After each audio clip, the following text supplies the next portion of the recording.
una hemorragia pontina o transección cervical alta, una transición cervical alta. El paciente está vigil, aunque desconectado de su aparato motor, conservando solamente los movimientos oculares. También tenemos el mutismo asinético, observado en los pacientes que se recuperan de una coma por un daño del bihemisferio. Ellos tienen lesiones en ambos lóbulos frontales o lesiones diencefálicas. El paciente permanece vigil, pero solamente muestra movimientos rudimentarios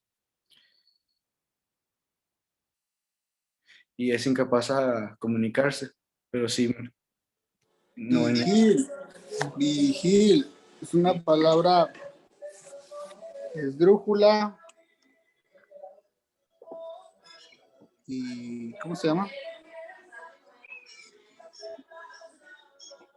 Vigil, no, es una palabra aguda, vigil, pero no lleva acento. ¿Por qué? Otra vez la regla de los acentos. Sí, doctor. Y también una demencia, que sería un deterioro mental progresivo a lo largo del tiempo.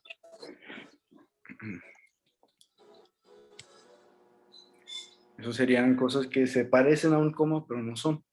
Y ahora, el diagnóstico de la evaluación.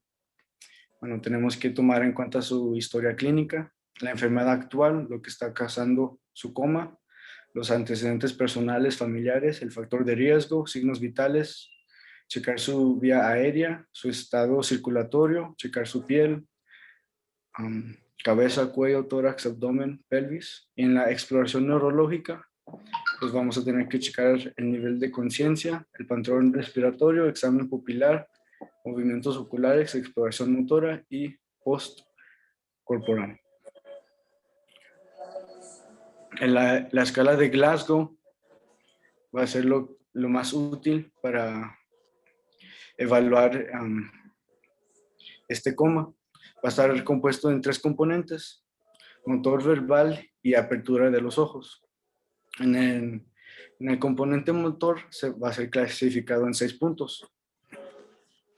Si no hay ningún, si no hay ningún movimiento, le vamos a dar un 1. Si hay una extensión ante el dolor supraocular, le vamos a dar 2. Si hay una flexión ante el dolor supraocular, le vamos a dar un 3.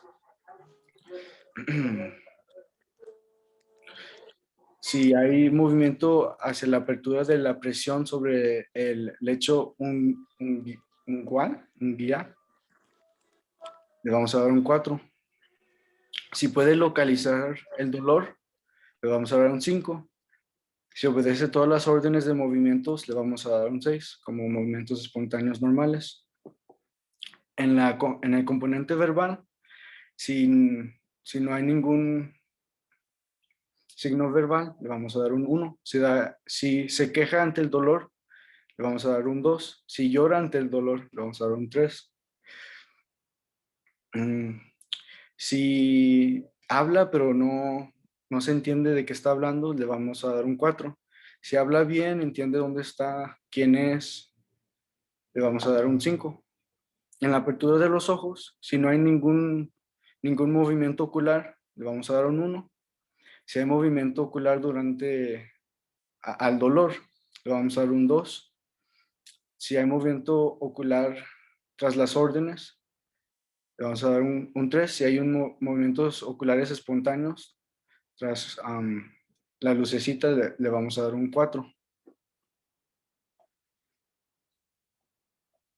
Ya cuando entendemos que el paciente sí está en un estado de coma, la siguiente cosa en el protocolo va a ser averiguar la etiología que está causando el coma. Se divide en se divide en 2 cosas y luego se subdivide en 2 otras cosas. Primero se va a dividir en neurológicas y metabólicas. Las neurológicas se van a subdividir en supratentoriales y infratentoriales. La etiología neurológica supratentorial sería hemorragia cerebral, hemorragia intraventricular, infarto cerebral extenso, tumores intracraneales, infecciones, hidrocefalia, hemorragia intracraneal postraumática y empeyma subdural, tumores extracerebrales. En la subdivisión infratentorial sería oclusión de la arteria basilar, hematoma subdural o extradural, hemorragia continua primaria, hemorragia o infarto cerebelosa, tumor primario metatásico, malformación AV y aneurisma, abscesos, granulomas y mielonisis continua. En la etiología metabólicas va a ser subdividida en exógenas y endógenas. En el lado exógeno, tenemos opiácidos, anfetaminas, alcohol, insecticidas, golpes de calor, hipotermias, benzodiazepinas, antidepresivos. En la etiología endógena tenemos una hipoglucemia, hipoxia, shock, desequilibrio hidroelectrolítico, desequilibrio ácido-base, alteraciones endócrinas, infecciones, encefalopatías orgánicas y porfiria. A pruebas de gabinete que nos van a ayudar, pero también tenemos que basarla en nuestra sospecha clínica. Sería tomografías del cráneo, resonancia magnética del cráneo, punción lumbar, electroencefalogramas y las exploraciones completas. Obligatorio realizar en todos los pacientes que en coma sería un laboratorio de su glucemia mediante la tira reactiva, su gasometría arterial, electrocardiograma, biometría hemática completa, química sanguínea con PFH y enzimas cardíacas, un examen general de la orina, electrolitos séricos completos, urocultivos y hemocultivos. En el gabinete tenemos radiografías del tórax, cráneo, columna cervical y abdomen, según su sospecha clínica de la etiología, un TAC del cráneo y el tóraco abdominal, una punción lumbar y una mancha toxicológica. En el tratamiento del servicio de urgencias y el destino del paciente. Bueno, hay que estabilizar la vía respiratoria, su ventilación y su circulación. Hay que identificar su etiología que está causando y tratar las causas reversibles, como la hipoglucemia, intoxicidad de opiácidos. Hay que administrar la naloxona empírica. Se administra la tiamina antes de la glucosa en pacientes hipoglucémicos con antecedentes de consumo excesivo de alcohol o de desnutrición. Cuando se sospecha hipertensión intracraneal, se eleva la cabeza 30 grados y se mantiene en línea media. El manitol también se administra de 20 a 1 gramos por kilogramo para ayudar a reducir la presión intracraneal. También hay que pensar en el mantenimiento de estos pacientes.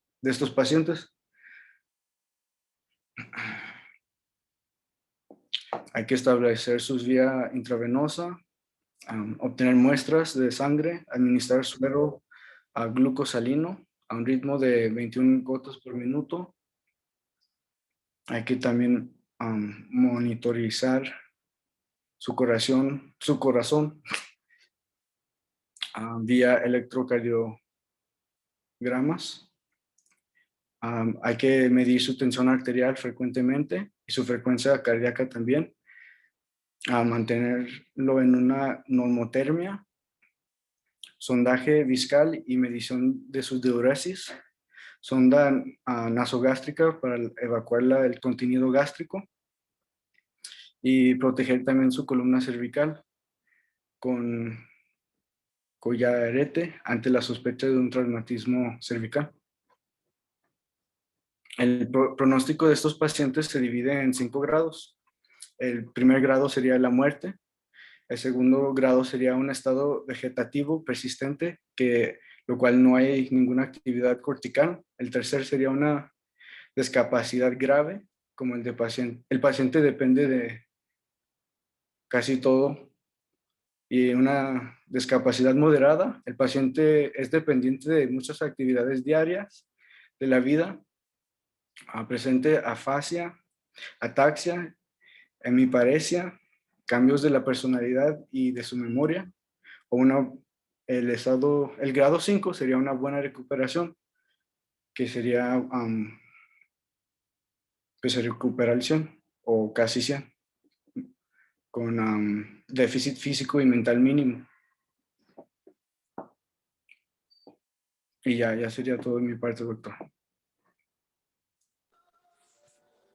Bueno, obviamente tratar de realizar un protocolo completo al paciente, determinar si la causa es meramente metabólica o bien estructural, ¿sí?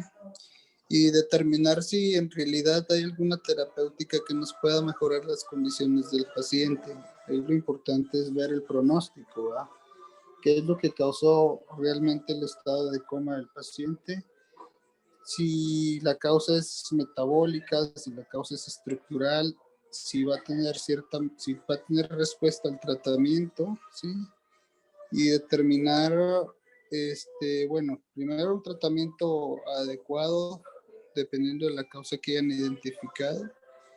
Y segundo, si no tiene respuesta al tratamiento, pues hacer conciencia con la familia de que va a ser una persona dependiente al 100% de ellos, ¿va?